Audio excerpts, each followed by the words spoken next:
সন্ধ্যা নামতেই দর্শনার্থীদের আড্ডা, গল্প, গান, কবিতায় প্রাণবন্ত হয়ে ওঠে অমর একুশে বইমেলা প্রাঙ্গণ। কেউ এসেছেন ঘুরে বেড়াতে, কেউ আবার বিভিন্ন স্টলে ঘুরে দেখেন পছন্দের বই।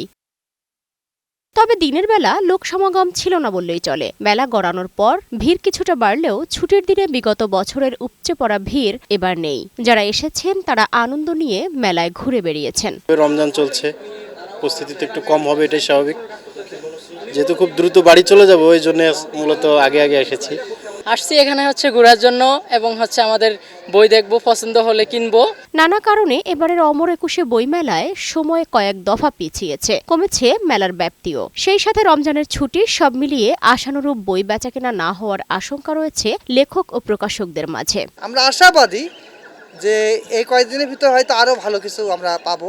আশানুরূপ সাড়া পাওয়া যাচ্ছে। বিশেষ করে শিশু কিশোরদের কিন্তু উপস্থিতি সবচেয়ে বেশি।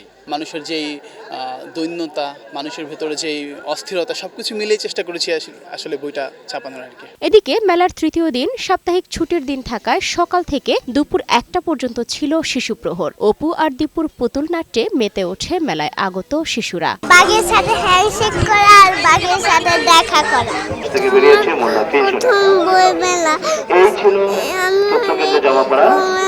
ভালো লেগেছে। মেলায় আমি একবারও আসিনি, এটা আমার ফার্স্ট টাইম। বই আর রং কিনেছি।